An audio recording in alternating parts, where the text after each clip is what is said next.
Let's just start off with the first question, which was a ridiculous question, I thought. Unbelievable. Unbelievable. They opened the debate about what the question was like, would you authorize a preemptive strike on Iran from Israel? This was like... Are you joking? I guess the idea was like, we want to see, who can answer the phone at 3 a.m. type of thing. When Jeremy Corbyn was running, they did a thing like, would you allow like a nuclear first strike from the UK? Or like, it's like, why? These are insane questions, like mutually like destructive, apocalyptic questions that to prove you're serious. And they know they're starting off with Walz, who is the governor of Minnesota and is clearly going to be the most uncomfortable in this particular setting. He, unlike Vance, didn't pivot to say, I want to do an opening statement. Vance didn't even answer the question at the outset. He talked about his background. And Mima. And Walz struggled, which was it. the same thing that the media, or that the CBS, no, that was CBS, sorry. What was ABC. The ABC moderators at the Kamala Harris-Trump debate did, where they didn't give her an opportunity to introduce herself in an opening statement. So, which is a tough, I think, position for the campaign, because they are more unknown than Trump, obviously. He's a known quantity, so. Let's play this. Donald Trump was in office. We'll sometimes hear a revisionist history, but when Donald Trump was in office, it was Donald Pause Trump. it. I should say he pivots at this point after, the first ridiculous question to reminding people one fundamental point. Now, Biden has failed to get back into the Iranian nuke deal, but it is always a challenge when one person or one entity unilaterally drops out of an agreement. The bar to get back into that agreement is higher, because you've got to go back to your constituents and say, and whatever those constituents are in Iran, we should get back into this, even though they're not. They basically scuttled their end of the bargain. Yep. Go ahead. Office. We'll sometimes hear a revisionist history, but when Donald Trump was in office, it was Donald Trump who we had a coalition of nations that had boxed Iran's nuclear program in, the inability to advance it. Donald Trump pulled that program and put nothing else in its place. So Iran is closer to a nuclear weapon than they were before because of Donald Trump's fickle leadership. And when Iran shot down an American aircraft in international airspace, Donald Trump tweeted, because that's the standard diplomacy of Donald Trump. And when Iranian missiles did fall near U.S. troops and they received traumatic brain injuries, Donald Trump wrote it off as headaches. Look, our allies understand that Donald Trump is fickle. He will go to whoever has the most flattery or where it makes sense to him. Steady leadership like you witnessed today, like you witnessed in April. Both Iranian attacks were repelled. Our coalition is strong, and we need the steady leadership that Kamala Harris is providing. Senator Vance. All right. I liked his defense of the Iran nuclear deal, by the way. Haven't heard that from Harris, but Phil Gordon is expected to stay on as her national security advisor if she becomes president, and he was a negotiator on the Iran deal. Again, this is some of the stuff why I have a more optimism about her positions on the Middle East. I would much prefer the Obama crew who negotiated the Iran deal than these ghouls that Biden has appointed. So that was a strong answer in my view. The problem with his answering, and I think this is like indicative of I mean, I think like it feels like he executed the strategy that came from the campaign. Yes. But I just question it.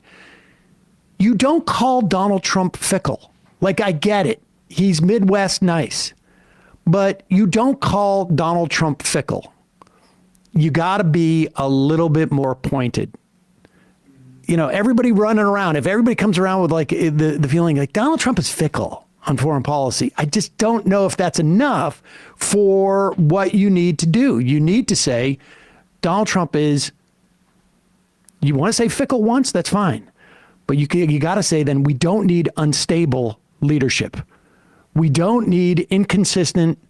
We don't need flying off at the handle. Like, though, you need to sort of tie it in more to the way that people actually think about it. I can assure you there is no, and how many times did we see like, I like Donald Trump. Sometimes the tweets get a little bit much. They're not saying, hey, his tweets are fickle. Sometimes he goes off the handle and you need to tie in those reservations that people have about Donald Trump into the implications of that. In this instance, a nuclear armed Iran, let's say. It's not fickleness. It's instability. It is,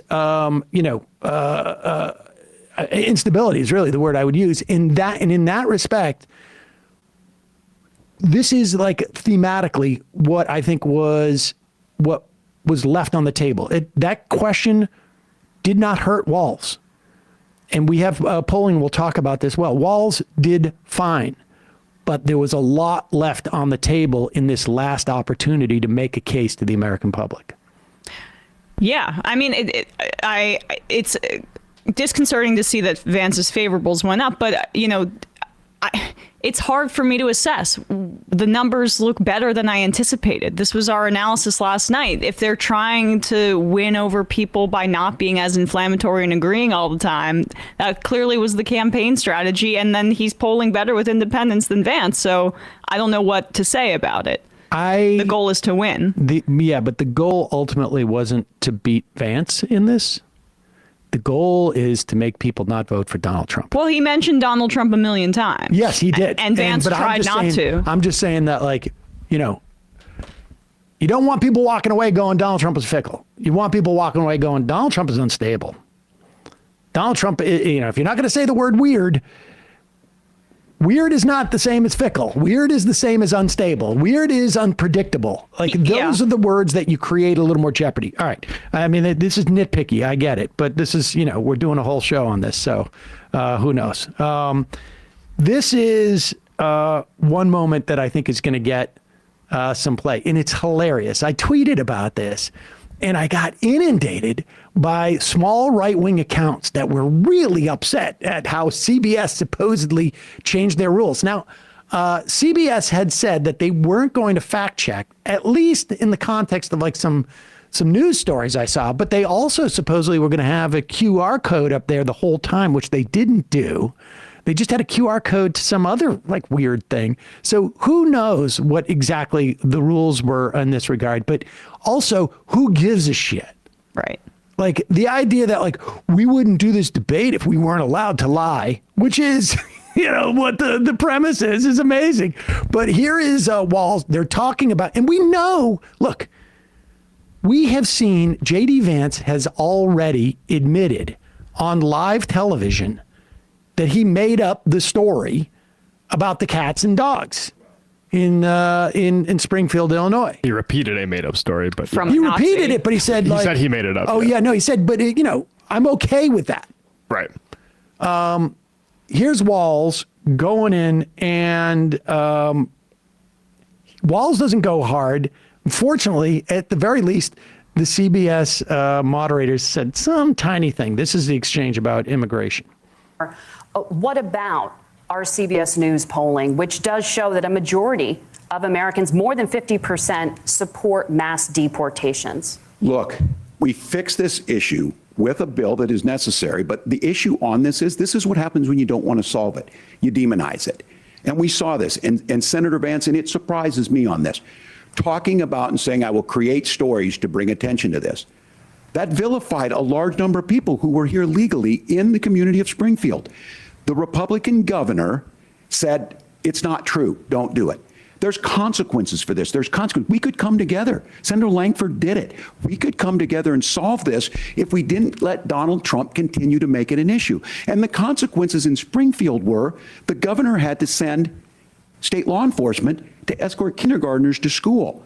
I believe Senator Vance wants to solve this, but by standing with Donald Trump and not working together to find a solution, it becomes a talking point. And when it becomes a talking point like this, we dehumanize and villainize other human beings. Tim, Governor, your time is up. Senator, I'll give you 1 minute, but let me just... Pause. Can we also just say... Yes. This commentator, the moderator, which one was it? It was both Nora and Margaret did this. Margaret Brennan seemed to be a bit more trigger happy with it. Every time, Maybe every time except for like 3 times. I would love to see data visualization on how many times. Every time Tim Walz stopped talking, she would say, and he would end his thing like he did there, and she would say, Governor, your time is up. Sam, your time is up. Sam, your time is up. I mean, it was crazy. It was weird. It was so bizarre. And I feel like somebody said to her, like, make sure you don't hesitate to say that his time is up. That way people feel like you're in charge of the debate. Like, some like old salty journalist was like, here's my advice for you. Always say your time is up, even when he's done talking. That way it sounds like you're controlling, you're being hands-on as a moderator. I used to really upset my brother when he would do something like take his dirty glass to the sink. I'd say, go.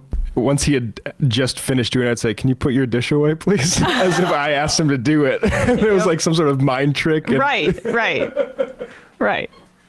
First, the governor has made the point, and I think as a sitting lawmaker, you know that Congress controls the purse strings and any funding. So you have said repeatedly that Donald Trump would, through executive action, solve this. Do you disagree that Congress controls the purse strings and would need to support many of the changes that you would actually want to implement? You have 1 minute. Look, Margaret, first of all, the gross majority of what we need to do at the southern border is just empowering law enforcement to do their job. I've been to the southern border more than our borders are. Kamala Harris has been, and it's actually heartbreaking because the Border Patrol agents, they just want to be empowered to do their job. Of course, additional resources would help. They endorse that bill. Most of this is about the president and the vice president empowering our law enforcement to say, if you try to come across the border illegally, you've got to stay in Mexico, you've got to go back through proper channels. Now, Governor Walz brought up the community of Springfield, and he's very worried about the things that I've said in Springfield. Look, in Springfield, Ohio, and in communities all across this country, you've got schools that are overwhelmed. You've got hospitals that are overwhelmed. You've got housing that is totally unaffordable because we brought in millions of illegal immigrants to compete with Americans for scarce homes. The people that I'm most worried about in Springfield, Ohio, are the American citizens who have had their lives destroyed by Kamala Harris's open border. It is a disgrace, Tim. And I actually think, I agree with you. I think you want to solve this problem, but I don't think that Kamala Harris does. Senator, your time is up. Governor, you Why have is 1 minute that? to Well, can you respond. pause that? I'm sorry. So there were little jabs. I mean, for the most part, Vance was trying to appear moderate. That's why he kept saying, I agree with you. I think, I like some of the things she's proposed, but I don't think they're sincere. Whatever. You saw that Tim Walz was trying to do the same thing. So I think they both have similar internals about moderate voters. That's all I'm trying to say. But like, he had a few dog whistles that were very, very subtle still for the base in the debate, including that Harris needs to, quote, find her religion. That was one of them. I don't have the exact quote in front of me, but it's meant to indicate like, okay, so her mother is from India. Is she really a Christian? That's what they're gonna, I think, try to look at there. And then in terms of like Kamala Harris being insincere about the border, but Walz being sincere, why would you think that? Why would you try to make that distinction except to say that because she's a person of color that she's insincere about it? But keep going. I think that Kamala Harris does. Senator, your time is up. Governor, you have 1 minute to respond. Yeah, well, it is law enforcement that asked for the bill. They helped craft it. They're the ones that supported it. That's because they know we need to do this. Look, this issue of continuing to bring this up, of not dealing with it, of blaming migrants for everything. On housing, we could talk a little bit about Wall Street speculators buying up housing and making them less affordable, but it becomes a blame. Pause it for a second. Look, now, we just had a comment from someone from Minnesota who's like, I'm enjoying watching East Coasters get annoyed, like maybe I do, this by how Minnesotans are so Minnesotan. When Walz says, private equity buying up homes, he could have turned to Vance and say, guys like you hang out with, Yes. essentially, who are doing this may not be you, but your profession, your former profession, let the American public know that this guy is basically a finance capitalist. Yeah. And he wanted to just allude to it and not be. But he mentions it. Yeah. But he's too polite to actually sort of like put it on there. This is the repeated pattern, which is he has to front load and give his first answer with, oh, actually, we're really tough on the border. All the border people love us. Look at how tough we are on the border. And then he can get to the actual thing that would resonate with real people, which is that for also the Iran deal thing. Like he always had to front load it with like, oh, we support Israel's right to defend itself. The thing that actually American people want to hear is Wall Street. Who is a culprit for this housing thing? And why is it so hard to name them? Because they're not named, and JD's going to name them. It's the Haitians on temporary protected status. You've got to have an alternate story, and you have an avatar of that alternate story sitting, 6 feet to your right. And Dan pointed out that he offshored, as part of one of his funds, offshored actual jobs to China. Like this other thing should be top we of lost the page. manufacturing jobs under Donald Trump, and we've added hundreds of thousands of manufacturing jobs under Biden, and Walz didn't really make that point that aggressively. But he's not going after Vance at all, and he's saying this sort of like, it's too ethereal. Like if you're going to bring it up, make it land.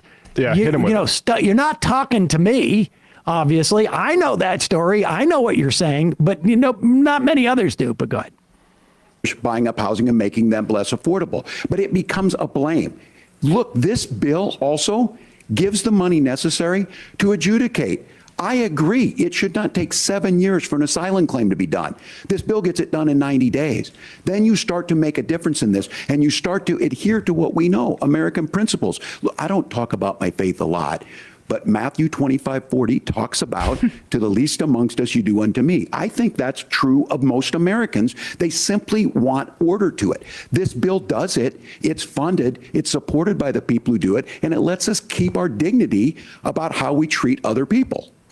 Thank you, Governor. And just to clarify for our viewers, Springfield, Ohio does have a large number of Haitian migrants who have legal status. Right. Temporary protected status. Well, Margaret, but thank you, Senator. We have so much to get to. Margaret, I think it's important because we're going to turn out of the economy. Thank Margaret, you. The rules were that The you guys economy, weren't going to fact check, and since you're fact checking me, I think it's important to say what's actually going on.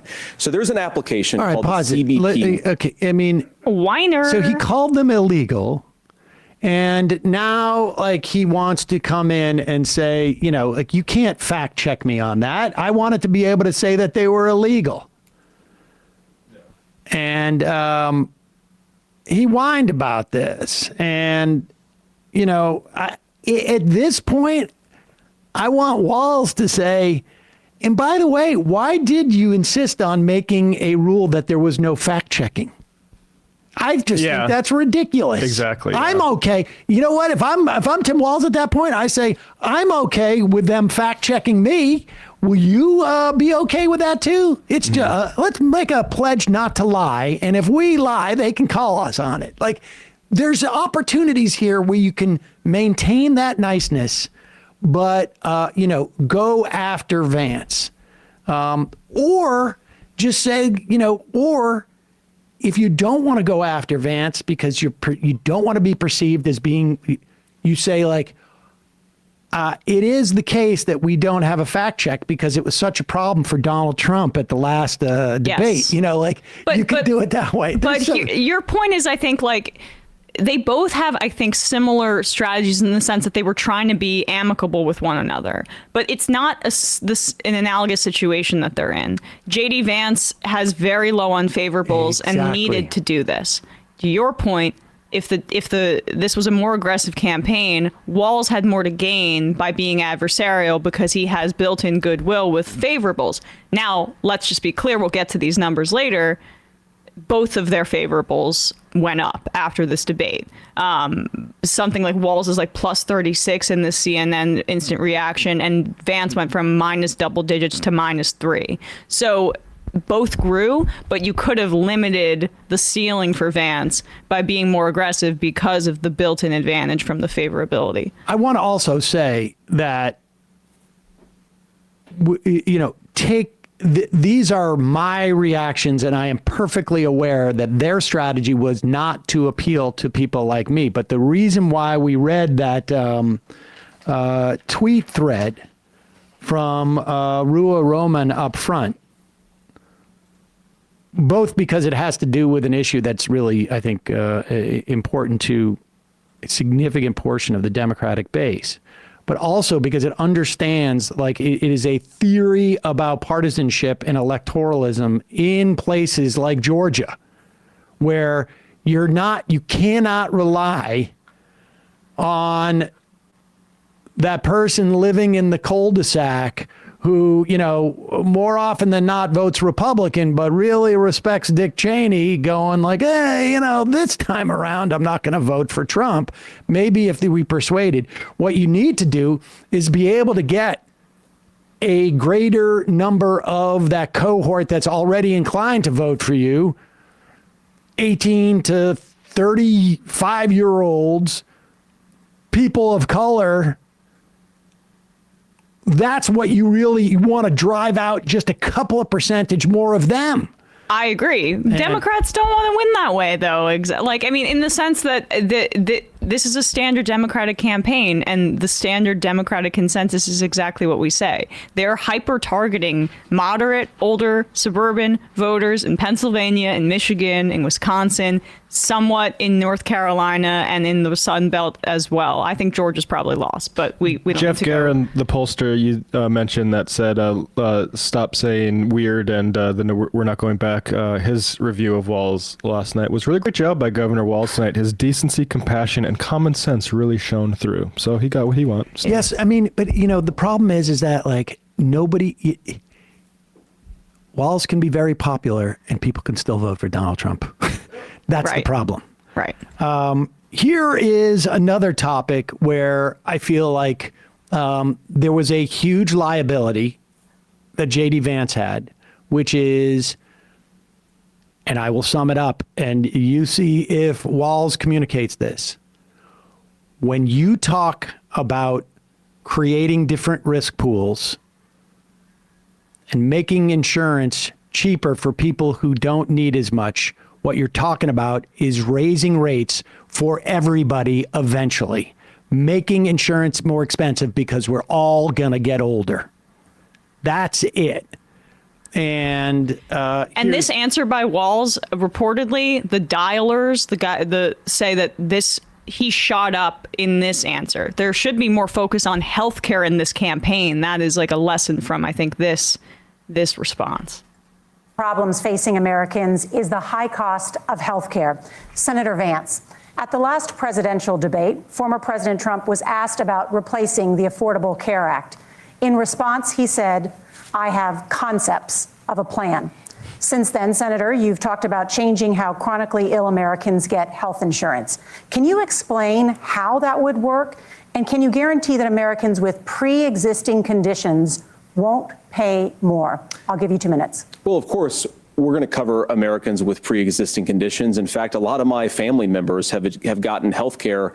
I believe, members of my family actually got private health insurance, at least for the first time, switched off of Medicaid onto private insurance for the first time under Donald Trump's leadership. And I think that, a lot of people have criticized this concepts of a plan. Incidentally, that would mean that they bought Obamacare on the marketplace. It just so happened that Donald Trump was the president. That's true. But Obamacare would have been gone if Trump had his way. And that marketplace, Trump slashed all outreach efforts to get people onto that plan. Bottom line, we lost the number of Americans who are uninsured went up under Donald Trump. It went back down under Biden. But go. I think that, a lot of people have criticized this concepts of a plan remark. Look, it's very simple common sense. I think as Tim Walz knows from 12 years in Congress, you're not going to propose a 900-page bill standing on a debate stage. It would bore everybody to tears, and it wouldn't actually mean anything because part of this is the give and take of bipartisan negotiation. Not how the ACA Donald was Trump done was either. actually president, and again, he has a record to be proud of. Prescription drugs fell in 2018 for the first time in a very long time. Under Kamala Harris's leadership, prescription drugs drugs are up about 7%. Under Donald Trump's entire 4 years, they were up about 1.5%.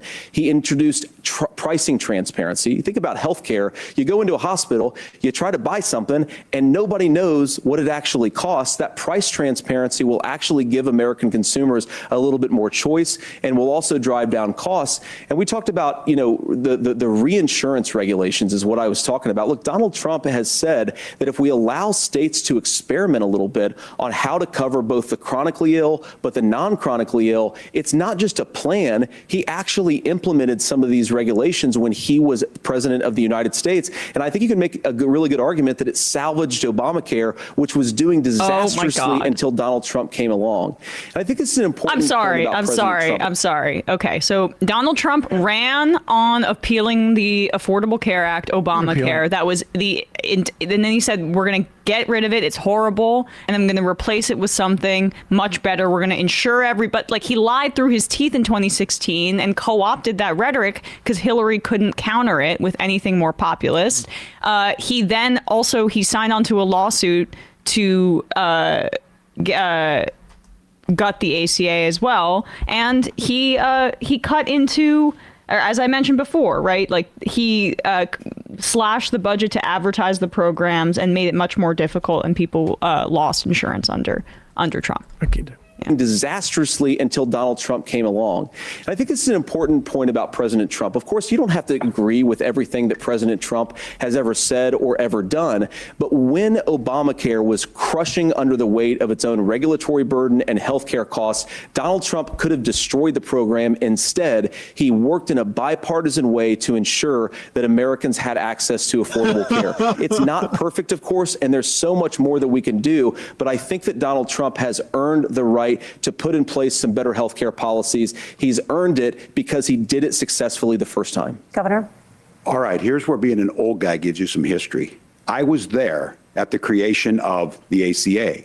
And the reason it was so important is I come from a major healthcare state, home of the Mayo Clinic, home to Medical Alley, 3M, Medtronic, all of those. We understand healthcare. It's why we're ranked first on affordability and accessibility and quality of healthcare.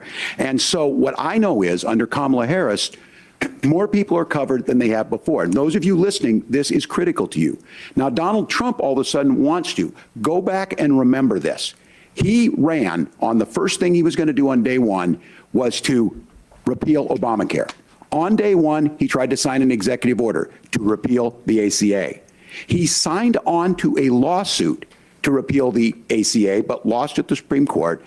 And he would have repealed the ACA had it not been for the courage of John McCain to save that bill. Now, fast forward, what that means to you is you lose your pre-existing conditions. If you're sitting at home and you got asthma, too bad. If you're a woman, probably not. Broke your foot during football, might kick you out. Your kids get kicked out when they're 26. Kamala Harris negotiated drug prices for the first time with Medicare. We have 10 drugs that will come online, the most common ones that'll be there. But look, this issue, and when Donald Trump said, I've got a concept of a plan, it cracked me up as a fourth grade teacher because my kids would have never given me that. But what Senator Vance just explained might be worse than a concept, because what he explained is pre-Obamacare. And I'll make this as simple as possible because I have done this for a long time. What they're saying is, if you're healthy, why should you be paying more? So what they're going to do is let insurance companies pick who they insure, because guess what happens? You pay your premium, it's not much. They figure they're not going to have to pay out to you. But those of you a little older, gray, got cancer, you're going to get kicked out of it. That's why the system didn't work. Kamala Harris will protect and enhance the ACA. Let me just add one more thing to that. It's not just that the insurance company is going to pick who they want in a risk pool, right? We're just going to take younger people, healthier people, and you're going to be paying this rate. And then we're going to take people with pre-existing conditions or who we anticipate are going to get sick, and you're going to be paying this rate. Not only is that going to happen, and it makes the system unstable, first off, but if you happen to be 2 out of the 10 in the group that they anticipate who are going to be healthy, and you're not, you get hit by a bus. I'm 35 years old, but I got cancer. You're going to hit a annual cap and you're going to hit a lifetime cap, and you're going to do that very quickly, and you're going to go into bankruptcy. That's what existed pre-Obamacare. You are able to target, as an insurance company, we're gonna charge people who we anticipate being less risk this amount of money, and then we're going to charge more or deny coverage for people who are high risk.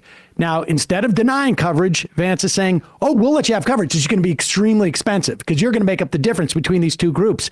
But remember, if you're in that first group and you end up not being healthy, you end up being, 20% of all healthcare costs, 20% of people constitute 80% of healthcare costs.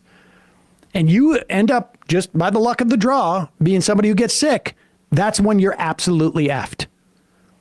And that's why you cannot go back to that. Right. The ACA was oversold in terms of how inexpensive it is. The only way to really get healthcare costs under control, the only way, is to make it all through a single payer insurance program.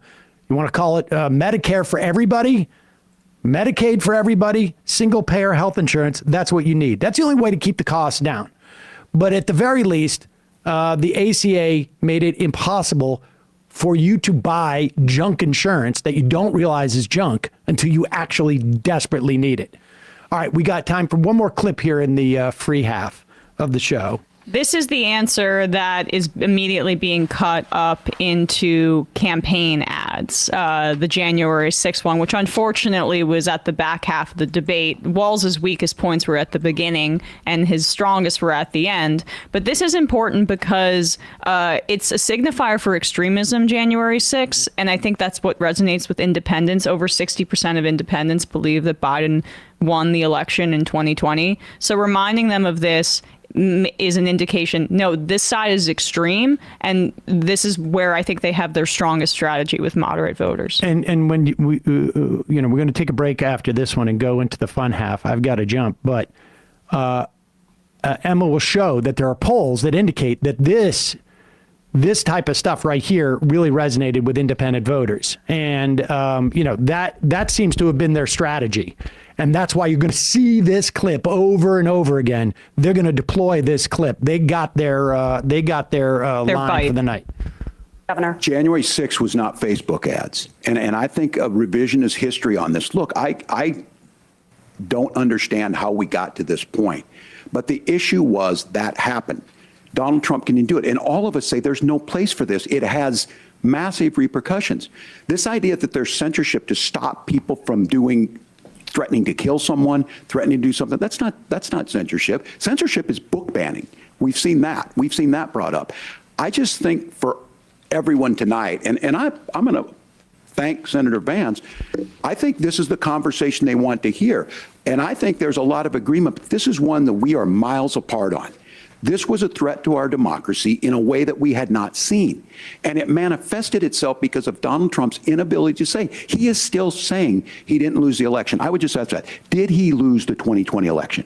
Tim, I'm focused on the future. Did Kamala Harris censor Americans from speaking their mind in the wake of the 2020 COVID situation? That is a damning non-answer. It's a damning non-answer for you to not talk about censorship. Obviously, Donald Trump and I think that there were problems in 2020. We've talked about it. I'm happy to talk about it further. But you guys attack us for not believing in democracy. The most sacred right under the United States democracy is the First Amendment.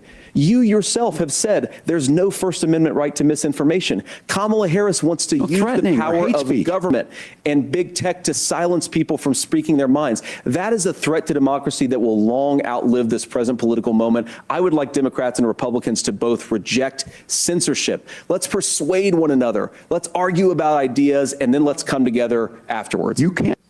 Wait, keep going. Yell fire in a crowded theater. Wait. That's the test. That's the Supreme Court test. Tim, fire in a crowded theater. You guys wanted to kick people off of this Facebook. Is where he should be going back. You haven't answered the question. Exactly. I mean, he allowed Vance to change the topic. Yeah. Yeah. I When hate you it. say, like, you know, Well, you can't- Vance is debate club bro, but he comes off sleazy. I mean, I understand the critique, but like they got the well, bite. they got the soundbite, but I'm saying, like, Don't let him change the subject. don't off let him of change that. the subject. Go like, wait a second, you didn't answer the original question. I told you my opinion about censorship, but you didn't answer the question about January 6th, about whether Donald Trump won the election. But we're That's saying bizarre. in the same breath that this was something that did well with moderate voters, and then we're criticizing the lack of aggressiveness. Which I'm criticizing you follow-up. you could follow up that question because you can follow up that question. I Because agree. as soon as you let JD Vance make you answer his question again, you're conceding that we've moved on. But we have to be conscious of the fact that this is not for us. Like that's the thing that I just feel like is. But what I'm saying is I they don't got to care keep who it it's for. for You not gotta- us. The not us. Exactly. The not us being reached was better when he said, "Do you believe that Trump won the election?" Than the not us being fire in a fucking crowded theater, but Yes. free speech. What are we talking I about? agree. I agree with you. I wish They he will had have the different clip. responses. They'll but have the clip because they're just going to cut it where after he doesn't answer it. But I'm But this was saying all pointless like after. this could have been. This could have been. It just would have. It just was the proper way. I mean, in this instance, regardless of what your strategy is, the proper situation here is to go, well, JD, it sounds to me like you really don't want to answer that he question. said there's a damning non-answer. He just said that. I know, but then he allowed JD Vance Yes. to He keep got in the going, weeds. and he got into the weeds where he's actually refuting JD Vance's points. Like, why should Walz have to answer JD Vance's question 3 times and not the opposite? And so it is, Josh Marshall had this theory called the bitch slap theory.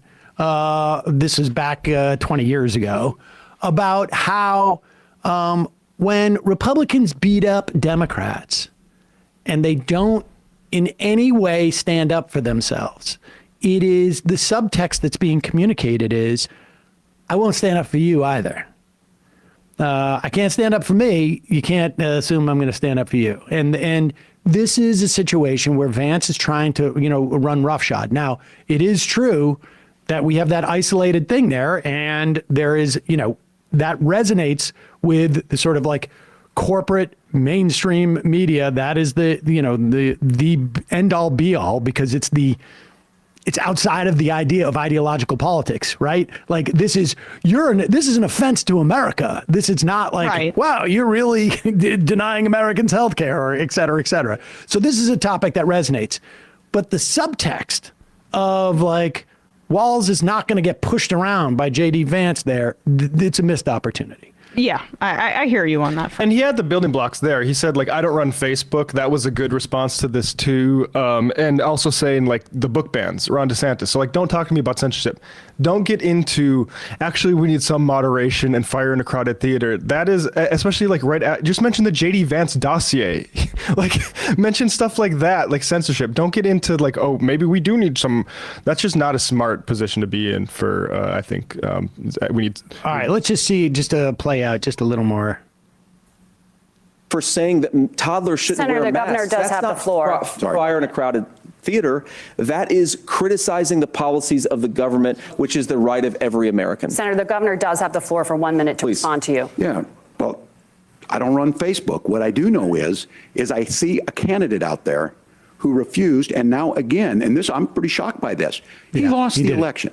This is not a debate. It's not anything anywhere other than in Donald Trump's world. Because look, when Mike Pence made that decision This is good. to certify that election, that's why Mike Pence isn't on this stage. What I'm concerned about is, where is the firewall with Donald Trump? Where is the firewall if he knows he could do anything, including taking an election, and his vice president's not going to stand to it? That's what we're asking you, America. Will you stand up?